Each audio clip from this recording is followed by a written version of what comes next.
இப்போ உனக்கு சந்தோஷமா தாயே? இப்போ உனக்கு நிம்மதியா? என்ன பார்த்து கைகொட்டி சிரிக்கிறதுக்கு ஒரு வாய்ப்பு கிடைச்சு போச்சு இல்லையா? சிரி, கைகொட்டி நல்லா சிரி. ஆனா உனக்கு அந்த சிரிப்பு நிரந்தரம் இல்லை. உன்னால எப்பவும் இப்படி நிம்மதியா இருக்க முடியாது.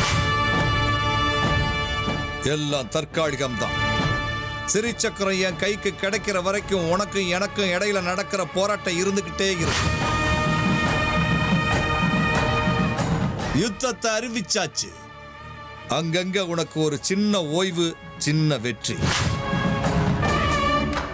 இப்போ தற்காலிக ஓய்வு. ஆனா யுத்தம் இன்னும் நிக்கல.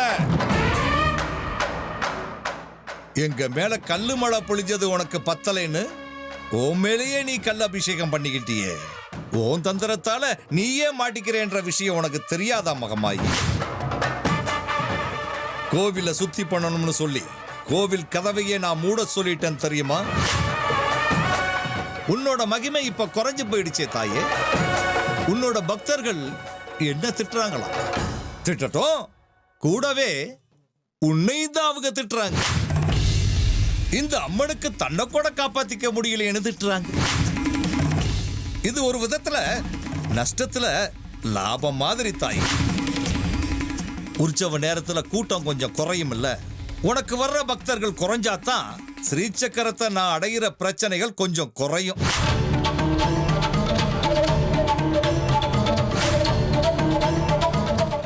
ஆடு, என்ன ஆட்டம் போடணுமோ போட்டுக்கோ.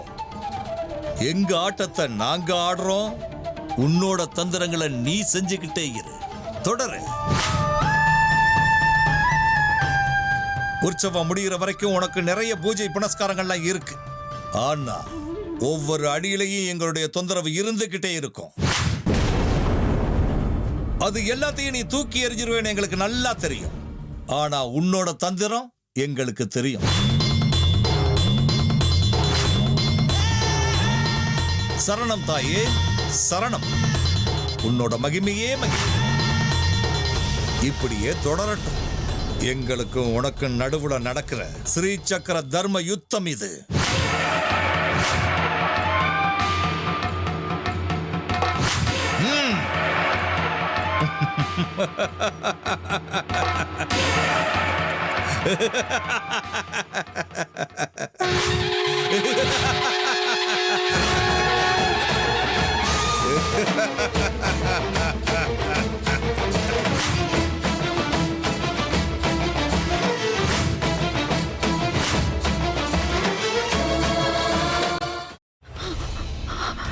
இதுக்கு மேல என்ன சொல்ல போற?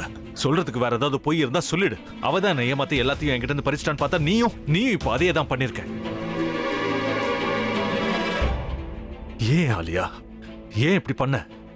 இந்த உலகத்துல பாட்டிக்கு அப்புறம் நான் யார் மேலேயாவது உயிரியே வச்சிருக்கேன்னா அது ஊ மேலதான் உனக்கு தெரியாதா? ஏன் இப்படி பண்ண ஆலியா? உனக்கு காசு பணம் அவ்வளவு முக்கியமா போயிடுச்சு. அதுக்காக நம்ம உறவை கூட மறந்துடுவியா?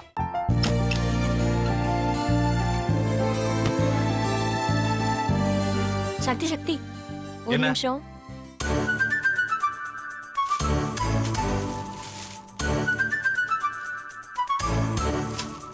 இந்தாங்க. என்ன இது? உங்களுக்கு பிடிச்ச பிராண்ட் செப்பல். இது என்ன நான் தலையில வச்சுட்டு தூங்கணுமா? சரி, அதை விடுங்க. இங்க பாத்தீங்களா, டைம் பீஸ். இதோட அலாரம்க்கு தான் நீங்க டெய்லி எந்திரிக்கணும். அதெல்லாம் என் மொபைல்ல இருக்கு. முத்து, முத்து, என்னடி இவன் முத்துன்னு ஒருத்தைய உருவாக்கி விட்டான். செல்வியை மறப்பான்னு பார்த்தா எப்ப பார்த்தாலும் முத்து முத்துன்னு கூப்பிட்டு இருக்கான். முத்துவை கூப்பிட மட்டுமா செய்யறான்? முத்துவை வச்சு என்னென்னமோ செய்யறான். நாம தான் இழிச்சவாய் மாதிரி வேடிக்கை பார்த்துட்டு இருக்கோம்.